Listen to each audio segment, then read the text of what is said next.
So hi guys, welcome back to another video. இயக்குனர் விஷ்ணுவர்தனோட இயக்கத்துல நடிகர் ஆகாஷ் முரளி, அதாவது முரளியோட ரெண்டாவது பையன் அதர்வாவோட தம்பியோட நடிப்புல அண்ட் அதிதி சங்கர் இவங்கெல்லாம் பேரான் இவங்களோட சேர்ந்து குஷ்பு மேம், சரத்குமார் சார் அப்படின்னு எக்கச்சக்கமான ஒரு கேஸ்ட் அண்ட் க்ரோவோட யுவனோட மியூசிக்ல இந்த படம் ரிலீஸ் ஆயிருக்கிற படம் தான் பாத்தீங்கன்னா நேசிப்பாயா அப்படிங்கிற ஒரு ட்ராமா மிஸ்டரி த்ரில்லர் மூவி. அந்த படத்தோட கதை அப்படின்னா படத்தோட ஸ்டார்டிங்லேயே அதிதி சங்கர் போர்ச்சுகல்ல ஒரு கொலை கேஸுக்காக அரெஸ்ட் பண்ணப்படுறாங்க. இது அறிஞ்ச நம்ம ஆகாஷ் முரளி அவங்கள காப்பாத்துறதுக்காக அவர் போர்ச்சுகல் போறாரு சென்னையில இருந்து.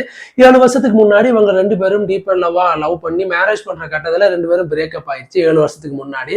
அதை மறந்து தன்னோட லவ்வரை காப்பாற்றணும் அப்படின்னு போர்ச்சுகல் போறாரு நம்ம ஹீரோ. போன ஹீரோ அங்க என்ன நடந்துச்சு, அவங்க கொலைக்கான காரணம் என்ன, அதுல இருந்து வெளியில கூட்டிட்டு வந்தாங்களா இல்லையா, உண்மையாவே அந்த கொலைக்கு பின்னாடி இருக்கக்கூடிய அந்த மிஸ்டரி என்ன அப்படிங்கறத சொல்ற படம் தான் நேசிப்பாயா அப்படிங்கிற படம். படம் முழுக்க நேசிப்பாயா அப்படின்னு லவ் டைட்டிலோட வச்சு லவ் டைட்டிலோட ஏத்த மாதிரியே படத்தையும் ஜேர்னரா கொண்டு போயிருக்குது.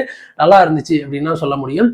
அண்ட் படத்தோட ஃபர்ஸ்ட் ஹாஃப் ஃபுல்லாவே என்ன நடக்குது அப்படின்னு தெரியாம லவ் அண்ட் மூட்ல கொண்டு போனது கொஞ்சம் எனக்கு டிசப்பாயின்மெண்டா இருந்துச்சு. படத்தோட செகண்ட் ஹாஃப் ஃபர்ஸ்ட் ஹாஃபை விட ஓரளவு ரசிக்கிற மாதிரி கொடுத்திருந்தாங்க. அது கொஞ்சம் நல்லா இருந்துச்சு.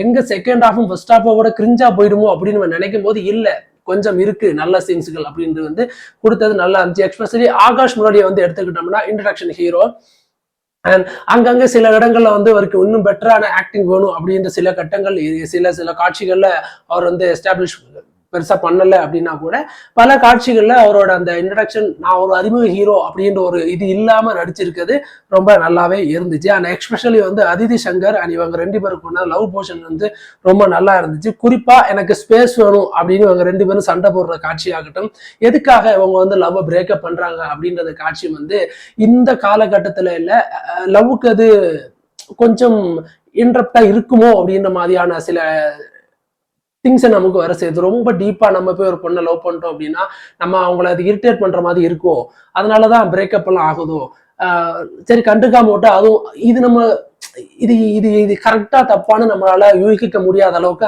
அந்த ஒரு பிரேக்கப் இருக்கும். அது என்னால அதை எக்ஸெப்ட் பண்ணிக்க முடியல. அண்ட் அதுக்கப்புறம் அதிதி சங்கர் ரொம்ப அழகா நடிச்சிருந்தாங்க. பிரேக்கப் ஆகிற காட்சிகளும் சரி, எனக்கு ஸ்பேஸ் வேணும் அப்படின்னு சொல்ற காட்சிகள், அவங்க லவ் ப்ரப்போஸ் பண்ற சீன்ஸ் எல்லாமே கொஞ்சம் நேச்சுரல் அப்படின்றலாம் தாண்டி கொஞ்சம் விசித்திரமா வித்தியாசமா எடுத்திருந்தது நல்லா இருந்துச்சு. அண்ட் ஜெயிலுக்குள்ள ஒரு கைதியா அவங்க நடிச்சது நல்லா இருக்கு. ஒரு ஃபைட் சீக்வன்ஸுக்கு சண்டை போட்டது அப்படின்னு கொஞ்சம் நம்ம இது வரைக்கும் ஒரு ஜாலியான ஒரு அதிதி சங்கர் படங்கள் பார்த்து வந்த 3-4 படங்கள் இருந்தால் இது கொஞ்சம் வித்தியாசமான இருந்துச்சு அப்படின்னு சொல்ல முடியும். And come back to the யுவனோட மியூசிக் ஆஸ் யூஷுவல் பாடல்கள் எல்லாம் நல்லா இருந்துச்சு, பிஜிஎம் எல்லாமே நல்லா இருந்துச்சு. அண்ட் போர்ச்சுகலோட அழகையும் போர்ச்சுகல்ல இருக்கக்கூடிய அந்த டூரிஸ்ட் இடங்களையும் ரொம்ப அழகா சினிமாட்டோகிராஃபி ஃபிலிம்லாம் நமக்கு காமிச்சிருந்தாலும் அதுவும் நல்லா இருந்துச்சு. And come to the point of the director Vishnuvardhan அப்படின்னு பார்த்தோம்னா அஜித்தை வச்சு பில்லா, அதுக்கப்புறம் இன்னொரு 2 படம் எடுத்தார் அஜித் வச்சு. ஸோ அந்த ஒரு விஷ்ணுவர்தனா இந்த படம் அப்படின்னு நம்ம அவனை குறைச்சு இறப்போடக்கூடாது. ஏன்னா அவர் எடுத்தது அஜித் அப்படிங்கிற ஒரு மகா நடிகரை வச்சு, இப்ப எடுக்கிறது ஆகாஷ் முரளி அப்படின்னோட அறிமுக ஹீரோ வச்சு. அந்த அறிமுக ஹீரோக்கு என்ன ஸ்கிரீன் பிளே வேணுமோ அதை சூப்பரா கொடுத்திருந்தாரு. அந்த fire of Vishnuvardhan original direction எங்க வரும் அப்படின்னு கேட்டீங்கன்னா, எந்தெந்த படம் ஒக்கையா இருக்கு, இந்த விஷ்ணுவர்தனுக்கு படமே எடுக்க தெரியாது அப்படின்னு நினைக்கும் போது நான் இன்னுமே அந்த பில்லா படம் எடுத்த விஷ்ணுவர்தன் தான்டா அப்படின்னு சொல்ற மாதிரி ஒரு காட்சி. அந்த போர்ச்சுகல்ல ஒரு சேசிங் சீன்ஸ் வரும். நம்ம ஆகாஷ் முரளி ஒரு வில்லனுக்குள்ள சேஸ் பண்ற ஒரு 10 நிமிஷம் சீன்ஸ். அந்த சீன்ஸ் பாத்தீங்கன்னா பயங்கர கூஸ் பம்ஸா இருக்கும்.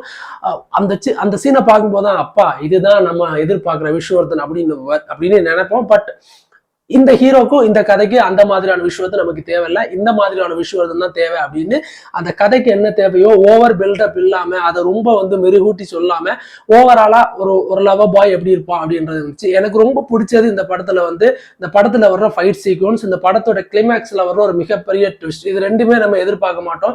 நம்ம படத்துல இவன் தான் வில்ல, இவன் தான் அந்த கொலைகள் பண்ணிருப்பான், அந்த கொலையை மாட்டி விட்டது இவன் தான் அப்படின்னு நம்ம ஒருத்தனை கெஸ் பண்ணி பார்த்துட்டு இருப்போம். அந்த மாதிரியான சரௌண்டிங் தான் காமிச்சிட்டு இருப்பாங்க. இல்ல இவர் இல்ல இன்னொருத்தர் தான், பழக்கப்பட்டவரால் தான் அப்படின்னு சொல்லி அந்த ட்விஸ்ட்டை கடைசியில காமிக்கிறது நல்லா இருந்துச்சு. அந்த தப்பு பண்ணா அந்த தண்டனை, அந்த தப்புக்கு இப்படிதான் தண்டனை இருக்கணும் அப்படிங்கிற விஷயத்தையும் ரொம்ப அழகா எஸ்டாப்ளிஷ் பண்ணிருக்கேன். அது எக்ஸாக்டான முடிவு, நல்ல முடிவு, அப்படிதான் முடிவு இருக்கணும் அப்படின்னு எனக்கு தோணுச்சு. அண்ட் அதுக்கப்புறம் இந்த படத்துல எனக்கு பிடிச்ச ஒரு விஷயம் என்னன்னா இந்த படத்தோட ஃபைட் சீக்வன்ஸ்.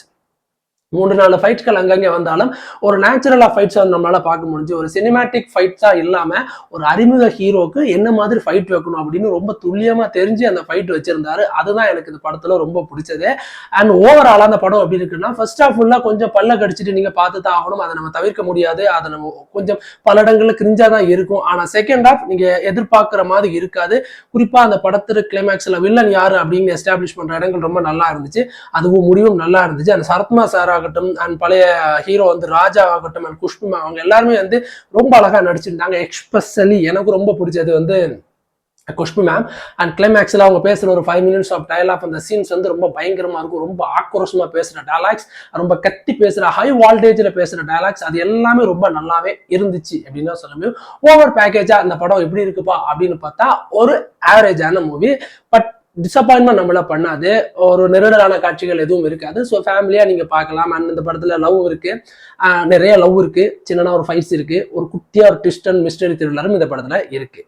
ஸோ ஓவராலா அந்த படம் அப்படின்னு பார்க்கும்போது ஒரு ஆவரேஜ் ஒரு கேட்டகரியில வரதா இந்த படம் வந்து நமக்கு சேரும். ஸோ டிசப்பாயின்மெண்ட் பண்ணாது. நீங்க கொடுக்குற பணத்துக்கும் நீங்க ஸ்பெண்ட் பண்ண 2.5 hours and no point disappointment அப்படின்றதா உண்மை. அடுத்த நாள் ஒரு மூவி ரிவ்யூஸோட வந்து நான் மறுபடியும் உங்களை சந்திக்கிறேன். அது வரைக்கும் தேங்க்யூ கைஸ்.